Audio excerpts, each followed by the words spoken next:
नमस्कार, मैं शीतल पीसी, सत्यहिंदी.com पर आपका स्वागत है।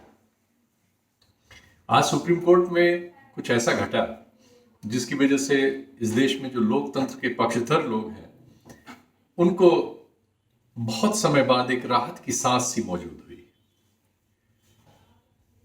राहत की सांस उनको क्यों महसूस हुई, उसकी वजह यह है कि इधर लगातार ऐसी घटनाएं हो रही हैं और खासकर उसमें आखिर में वो कोर्ट में जाती हैं और कोर्ट का भी जो फैसला आता है उससे इस बात को और बल मिल रहा था कि हमारे यहाँ लोकतंत्र अब सचमुच में बहुत ही खतरे में है।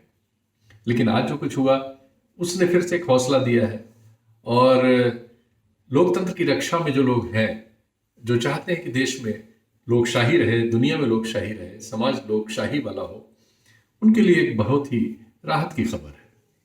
खैर, इस पे बात करते हैं, लेकिन उसके पहले आपसे एक अनुरोध कर ले फिर एक बार कि कार्यक्रम के अंत में जो लिंक दिया है उसमें जरूर जाइए, सत्य हिंदी से जुड़िए। सत्य हिंदी की इस स्कीम से जो आपको उसकी सदस्यता के तौर पर आपको हमसे जोड़ती है उससे शामिल होइए और सत्य हिंदी की ताकत बनिए। खैर, मुद्दे पे आते हैं। मामला सुदर्शन टीवी का था। सुदर्शन टीवी पर इसके पहले हाई कोर्ट में एक मामला गया था कि वो एक कार्यक्रम करने जा रहे थे जो हमारे देश में अफसरों को चुनने वाली संस्था है यूपीएससी, उसके फैसलों के बारे में था और उसमें समाज के एक अल्पसंख्यक हिस्से को ये कहा गया था कि वो कोई जिहाद कर रहा है और उस जिहाद के जरिए उसमें ज़्यादा वो हिस्सा ले रहा है, नौकरियों में ज़्यादातर आईएएस वगैरह बनने में, आईएएस आईपीएस वगैरह बनने में। ये उस कार्यक्रम का उद्घोष था, जो उसके बारे में प्रचार किया गया वो ये था। इस पर हाई कोर्ट में मामला चला। हाई कोर्ट ने भी शुरू में स्टे दे दिया था इसमें डेट टू डेट और जवाब मांगा था, लेकिन उसमें केंद्र सरकार के जवाब से हाई कोर्ट थोड़ा ढीला पड़ गया।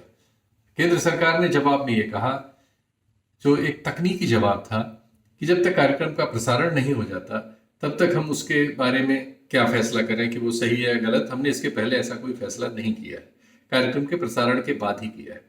ये एक तकनीकी चालाकी भरा जवाब था जिसको हाई कोर्ट ने उस तरह से उसका प्रतिकार नहीं किया जैसा उसका होना चाहिए था, क्योंकि उस कार्यक्रम के बारे में जो प्रचार किया गया था कि कार्यक्रम किस बारे में है, उस प्रचार में ही उतनी सारी बातें थीं जो वैसे सवाल उठाती थीं जो सवाल आज सुप्रीम कोर्ट में उठे। जैसे सुप्रीम कोर्ट ने सुदर्शन टीवी के पक्ष में बोल रहे वकील से और सरकार की ओर से खड़े हुए हमारे जो वकील हैं उनसे पूछा कि आप इसको कैसे सहमति दे सकते हैं कि कोई एक कार्यक्रम में टेलीविजन के कैसे किसी एक कम्युनिटी को ऐसे सीधे सीधे गलत या सही इंगित कर सकता है, कैसे इस तरह की बात को आप अनुमति दे सकते हैं प्रेस की आजादी के नाम पे। सौभाग्य से ये बात है कि प्रेस की आजादी के सवाल पर जो आज की जो बेंच थी, चंद्रचूड़ साहब और जोसेफ साहब की, ये दोनों लोग ही बहुत मुखर रहे और ये प्रेस की आजादी किसी भी हालत में रखना चाहते हैं लोकतंत्र के लिए, उसके लिए हमेशा तर्क देते हैं और उसमें कभी कोई ऐसे कड़े फैसले या कड़े वक्तव्य उन्होंने नहीं दिए हैं। लेकिन उस आजादी के इस्तेमाल के नाम पर ऐसा भी नहीं किया जा सकता कि कोई ऐसे कार्यक्रम करे जिससे समाज में दंगा भड़का दे, या वो लगातार किसी एक को, एक कम्युनिटी को, एक समाज के एक हिस्से को, अल्पसंख्यक हिस्से को एकदम निशाने पर लिए रहे और हमेशा हर बात को बिना किसी आधार के ऐसे नतीजों के तौर पर पेश करे जो कि सीधे सीधे समाज में घृणा पैदा करने के लिए या एक समाज के खिलाफ हिंसा को एक तरह से मौका देने के लिए या उत्तेजित करने के लिए लोगों को ऐसे कार्यक्रम हो। तो ये बहस आज बहुत अच्छे ढंग से एक स्तर तक हुई, 2 दिन के लिए टल गई है क्योंकि बाकी लोगों को जवाब देने का मौका दिया है इसमें, और 2 दिन बाद इस पर फिर सुनवाई होगी और तब तक के लिए उनको इस कार्यक्रम के जो एपिसोड वो दिखाना चाहते थे इसके बाद उन पर फिलहाल रोक लगा दी गई है। ये एक बड़ा फैसला है। मैं सबसे पहले उस ऑर्डर को एज इट इज पढ़ देता हूं जो आज दिया गया है। ये 3 लोगों की बेंच थी और इसमें आज के ऑर्डर में उन्होंने लिखा है, we order and direct pending further orders of the court, Sudarshan News TV is restrained from telecasting the show in continuation of the shows already telecasted, either under the same or a different caption. हम आदेश देते हैं कि अगले आदेश तक इस court के Sudarshan news TV को रोका जाता है टेलीकास्ट करने से जो जिस मामले पर यह बात हो रही है, इसी नाम से या किसी अन्य नाम से या किसी अन्य कैप्शन से। ये आज का आदेश है। और इसके अलावा जो टिप्पणियां हैं वो जो बहुत महत्वपूर्ण है, जस्टिस डी.वाई. चंद्रचूड़, इंदु मल्होत्रा और जस्टिस के.एम. जोसेफ की बेंच का ये आज का आदेश है। और इस आदेश में जो उन्होंने टिप्पणी की है वो बहुत ही महत्वपूर्ण है इस मामले पर, क्योंकि वो एक तरह से बताती है कि जस्टिस इस बेंच ने इस मामले को सुनते समय क्या महसूस किया, जो उनके सामने पेश हुआ है उसमें उन्होंने क्या महसूस किया है। एट दिस स्टेज, ये ऑर्डर का part, at this stage prima facie it appears to the court that the object, intent and purpose of the program is to vilify the Muslim community with an insidious attempt to portray them as part of a conspiracy to infiltrate the civil services. ये court का observation है। ये बहुत बड़ी बात है। ये दरअसल वही बात है जो बहुत सारे लोग कह रहे थे और इसको कहने की कीमत गालियां खा के चुका रहे थे। इंसिडियस का मतलब है घातक। वो मान रहे हैं कि ये कार्यक्रम का जो कंटेंट है, जो इसकी कथा वस्तु है, जो इसका आधार है, वो समाज के लिए घातक है। वो एक कम्युनिटी को विलेन बना रहा है, उसको एक ऐसी तरह से पेश कर रहा है कि वो षड्यंत्र कर रही है यूपीएससी में अपनी संख्या को कब्जा करने के लिए। ये कैसे ऐसा हो सकता है? ऐसा कोई कार्यक्रम कैसे बन सकता है? ये कोर्ट का सवाल है। और इसलिए ये बहुत महत्वपूर्ण हो जाता है क्योंकि केंद्र सरकार आज की सुनवाई में भी और हाई कोर्ट में भी बहुत ही जिद के साथ और बहुत ही आप कह सकते हैं कि अलोकतांत्रिक तरीके से इस कार्यक्रम के पक्ष में खड़ी हुई मिली है। आज भी उनके जो वकील थे, जो हमारे देश के अटॉर्नी जनरल, सॉलिसिटर जनरल है मेहता साहब ने बहुत जोर से वकालत की। प्रेस की आजादी के नाम पे सुदर्शन टीवी को इस तरह का दंगाई कार्यक्रम दिखाने के लिए वकालत करते हुए मिले। इसके पहले आप जानते हैं कि एफिडेविट पर सरकार ने हाई कोर्ट में उनकी किस तरह से मदद करने की कोशिश की है, जिसकी वजह से हाई कोर्ट का वो ऑर्डर आया था जिससे वो इस कार्यक्रम के कुछ अंक दिखा सके। लेकिन आज उन पर इस पर रोक लग गई है और अगली सुनवाई तक जो 2 दिनों में इसकी सुनवाई होनी है, इस बीच सबको अपने अपने एफिडेविट पे आज की जो बात हुई उसके आधार पे जो सवाल किए गए वो अपने दाखिल करने हैं और फिर कोर्ट इस पर आखिरी सुनवाई करेगी कि उसमें वो क्या फैसला करती है।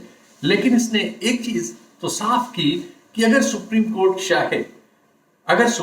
चाहे तो ऐसे मसलों पर जो इस समय इस देश के सामने बहुत ही कठिनाई पेश कर रहे हैं, जैसे हम देख रहे हैं कि बंबई में जो एक सुशांत सिंह वाला मामला है, उसमें जो कई टीवी चैनल जिस तरह से पेश आ रहे हैं, जिस तरह से वो पैरेलल ट्रायल चला रहे हैं, जिस तरह से वो झूठी सच्ची चीजों को लोगों पर एकदम युद्ध का माहौल पैदा करके पेश कर रहे हैं और जिस तरह से उन्होंने पूरे देश का वातावरण ही रंग दिया है, उसमें कुछ न कुछ निर्णायक पहल हो सकती है सुप्रीम कोर्ट के हस्तक्षेप से। आज के हस्तक्षेप से ये आशा बनती है।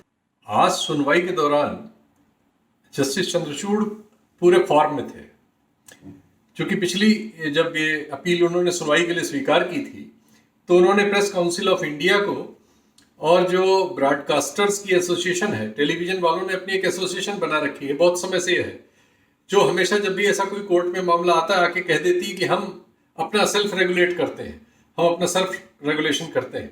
उन दोनों को भी नोटिस किया था। आज उनके बारे में जो कहा है, छोटी छोटी टिप्पणी लेकिन बहुत महत्वपूर्ण है। बार ये प्रेस काउंसिल ऑफ इंडिया की ओर से कहा गया कि हमारे पास सारे regulation, we have regulations in place and a body too, यानी हमारे पास सारे कानून कायदे हैं और एक संस्था भी है। जस्टिस चंद्रचूड़ ने मतलब उसे एक व्यंग में कहा कि really if things would have been so hunky dory then we would not have to see what we see on TV every day. बहुत बड़ी लाइन है कि अगर सचमुच में सब कुछ ऐसा ही होता जैसा आप बता रही हैं, तो हम लोग जो टीवी पे रोज देख रहे हैं ऐसा ना देखना पड़ता। ये तो उन्होंने कहा प्रेस काउंसिल ऑफ इंडिया को। अब आप देखिए जो ब्रॉडकास्टर्स एसोसिएशन है उसके बारे में क्या कहा। एडवोकेट निशा भंबानी ने कहा कि हम न्यूज ब्रॉडकास्टर्स एसोसिएशन की ओर से हैं। अपना पक्ष रखने के लिए उन्होंने अपना परिचय दिया। तो जस्टिस चंद्रचूड़ ने उनसे कहा, we need to ask you if you exist apart from the letterhead. क्या आप एक लेटर हेड के अलावा भी अपना वजूद रखते हैं, या सिर्फ लेटर हेड छपवा लिया है बस, आपका वजूद सिर्फ इतना ही है? ये कहा। What do you do when a parallel criminal investigation goes on in media and reputation is tarnished? बहुत बड़ी बात कही जो बंबई में ये सुशांत वाले मामले में जो कुछ हो रहा है, इशारे से चंद्रचूड़ जी ने उसको भी साफ साफ कहा कि आप क्या करती हैं जब एक television channel parallel criminal investigation चलाता है और किसी की रेपुटेशन को खत्म कर देता है, तो आपकी संस्था कहां है? बहुत बढ़िया मारा है उनको कि आप सिर्फ लेटर हेड पर एग्जिस्ट करते हैं। दरअसल इस समय जो टेलीविजन मीडिया की हालत है और जैसा उसका हस्तक्षेप है, उसमें समस्या ये हो रही है कि जो बहुत ही समर्थ हिस्सा है समाज का, वो दशमलव में होगा, उसको छोड़ के बाकी किसी को कानून से कोई रेमेडी नहीं मिल सकती। यहां तक कि मुख्यमंत्री स्तर के लोग, पुलिस के कमिश्नर स्तर के लोग, वो अपने लिए रेमेडी हासिल नहीं कर पा रहे। आप जानते हैं कि जो एक कांग्रेस के बहुत बड़े नेता हैं और तिरुवनंतपुरम के सांसद रहे, अभी भी हैं कांग्रेस के बड़े नेता और यूएन वगैरह में काम कर चुके हैं, बहुत प्रसिद्ध, उनकी पत्नी की मृत्यु का एक मामला है, उसकी जांच वाच हो रही है, बहुत किस्म से जांच हुई, बहुत तरह के आरोप लगे, उसको लेके भी एक कैंपेन चलाया गया था और मीडिया में एक खास चैनल रिपब्लिक टीवी ने यह कैंपेन चलाया था। उनमें सामर्थ्य थी, उन्होंने उसको हाई कोर्ट में चैलेंज किया और दिल्ली हाई कोर्ट ने उसमें रिपब्लिक टीवी की धज्जियां उड़ा दी। उन्होंने कहा आप पैरेलल ट्रायल नहीं कर सकते, आप क्वालिफाइड नहीं है, आप क्रिमिनल लॉ को क्या जानते हैं, आप जांच एजेंसी थोड़ी बन सकते हैं, जांच एजेंसी आप कैसे बन सकते हैं? उस आदेश में उनकी धज्जियां उड़ा दी गई और उसमें उसको रेमेडी मिल गई उनको। लेकिन वो बहुत समर्थ थे, उन्होंने खुद बहुत पढ़े लिखे थे, पैसे रुपए से बहुत मजबूत थे, वकीलों की फौज खड़ी की और फिर वो इस तरह का कोर्ट ऑर्डर हासिल करने में सफल रहे, उनको स्टे मिला। लेकिन ये काम दिशा सालियान कहां से कर सकती, रिया चक्रवर्ती कहां से कर सकती, या कोई एक इस देश के 99% लोग कहां से कर सकते हैं? उनके लिए सुप्रीम कोर्ट और हाई कोर्ट में ये रेमेडी कैसे हासिल की जा सकती है? उनके लिए तो बहुत मुश्किल है ना। उनके लिए टेलीविजन चैनल में बैठ के एंकर जो मन आए सो कह रहा है, जो मन आए सो कह रहा है। एक क्रिमिनल जस्टिस सिस्टम उसने पैरेलल खड़ा कर दिया है, झूठ सच, और उसमें ज्यादातर झूठ है, रोज झूठ पकड़ा जा रहा है, कोई रोक नहीं। तो एक ऐसी स्थिति हो गई है कि अगर टेलीविजन चैनल्स के कुछ एंकर, कुछ चैनल्स चाहे अपनी टीआरपी बढ़ाने के लिए, वो किसी को भी भीड़ से पिटवा सकते हैं, किसी का मर्डर करा सकते हैं, किसी का घर जलवा सकते हैं, किसी शहर में दंगा करा सकते हैं, कम्युनिटी के बीच परमानेंट वैमनस्यता बढ़ा सकते हैं, और इनका कोई इलाज नहीं, आपके पास कोई रेमेडी नहीं है। ये जो स्थिति है, ये स्थिति नहीं चल सकती, ये लोकतंत्र पे तो नहीं चल सकती। और दुर्भाग्य है कि हमारे यहां लोकतंत्र को भी चलाने में सत्ता की दिलचस्पी है, ऐसा लगता नहीं। आप देख ही रहे हाई कोर्ट और सुप्रीम कोर्ट में इसी मामले में क्या बहस हुई, और जबकि सुप्रीम कोर्ट का ऑब्जर्वेशन क्या है वो आपको मैंने पढ़ के सुना दिया। तो उम्मीद की जानी चाहिए, हम लोग बहुत सी उम्मीदें कर रहे हैं, उसमें से एक उम्मीद ये भी है कि शायद जो कुछ आज हुआ है उसकी एक सचमुच में ऐसी परिणति होगी जिससे हमारे देश के टीवी मीडिया पर खासकर, जो इस समय खुला सांड की तरह घूम रहा है और जिसको मन में आ रहा है उसको सींग मार रहा है, गलत सही, ज्यादातर गलत, 99% मामलों में एकदम गलत, और उसको सींग मारने पर कोई रोकने वाला नहीं है।